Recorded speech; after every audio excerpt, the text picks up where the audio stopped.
Most particularly బాధాకరమైనటువంటి విషయం సాధిక నేను చెప్పలేను కెమెరా ముందు. టీనేజర్స్ విషయంలో రోజు చూస్తున్నటువంటి కేసెస్ చాలా దారుణమైనటువంటి కేసెస్. కరెక్ట్ సార్, అవును.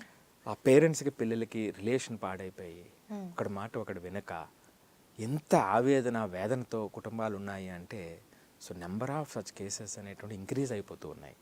కొన్ని మనం డిస్క్లోజ్ చేయలేము, బట్ పరిస్థితి అయితే చాలా దారుణంగా ఉందన్నమాట. సరే, ఇప్పుడు మరి మొబైల్ అడిక్షన్ అనేది కూడా పేరెంట్స్ మిస్టేకే అంటారా, అంటే పిల్లల సమస్య అంటారా? మొబైల్ అడిక్షన్ వల్ల కూడా చాలా జరుగుతూ ఉంటాయి ఇంట్లో. ఎస్.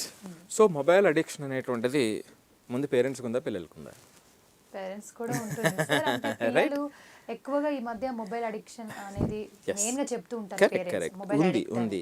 సో నేను అందుకే అంటున్నటువంటిది మనం దాన్ని ట్రాన్స్ఫార్మ్ చేయాలి, ఆ ఎనర్జీస్ని ట్రాన్స్ఫార్మ్ చేయాలి, ఆ ఫోకస్ని ట్రాన్స్ఫార్మ్ చేయాలి. సో మొబైల్ అడిక్షన్ అనేటువంటిది చాలా విపరీతంగా పెరుగుతున్నటువంటిది. సో ఆ రెస్పాన్సిబిలిటీని మనం తీసుకురావాలి. దానికి రకరకాల టెక్నిక్స్ ఉన్నాయండి. సో దాన్ని సీరియస్గా ఆలోచించాల్సినటువంటి విషయం. రైట్. కాకపోతే ఇది రిస్ట్రిక్ట్ చేసి అవ్వదు. అంటే ఇప్పుడు నీకు మొబైల్ లేకుండా లేదా నీకు టీవీ లేకుండా కొంతమంది చాలా ఇదిగా చెప్తూ ఉండేవారు, మా పిల్లలకి టీవీ తీసేసానండి వాళ్ళ పిల్లల నుంచి అని. అది చాలా ప్రమాదం. వాళ్ళు చాలా గర్వంగా చెప్తే నేను నవ్వుకుంటూ ఉంటాను. ఎందుకంటే ఇది టీవీ లేని ప్రపంచం కాదు, మొబైల్ లేని ప్రపంచం కాదు. వీళ్ళు ఎక్కడికి తీసుకెళ్తారు? ఏ గ్రహం మీదకి తీసుకెళ్తారు?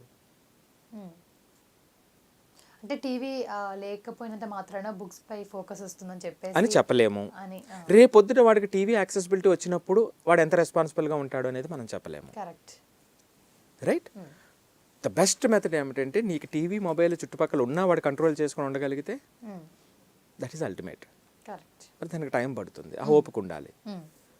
సో అందుకని నేను అనేటువంటిది ఏమిటంటే ఇప్పుడున్నటువంటి ప్రపంచంలో మొబైల్కి దూరంగా పిల్లల్ని పెంచుతామా అంటే అది విరుద్ధం అవుతుంది ఇప్పుడున్నటువంటి సొసైటీకి. ప్రతిదీ దాని మీద డిపెండ్ అయి ఉంది. దాన్ని యాక్సెప్ట్ చేయాల్సిందే. సో దాని నుంచి వచ్చేటువంటి చెడుల్ని మనం ఎలా తగ్గించాలనేది చూడాలి తప్ప దాని నుంచి నేను దూరంగా వెళ్ళిపోతాను అంటే అది సమాజంలో సాధ్యం కాదు. పిల్లల్ని ఇప్పుడు మీరు 5 సంవత్సరాలు 10 సంవత్సరాలు వాడు 15 సంవత్సరాలు వచ్చేంత వరకు మీరు ఆపుతారు అట్లాగా. ఆ తర్వాత ఏం చేస్తారు? ఆ తర్వాత మీరు కంట్రోల్ చేయగలుగుతారా? చేయలేరు కదా. సో అది పరిస్థితి. సో మొబైల్ అడిక్షన్ అనేటువంటిది చాలా రైట్ వేలో హ్యాండిల్ చేయాలండి.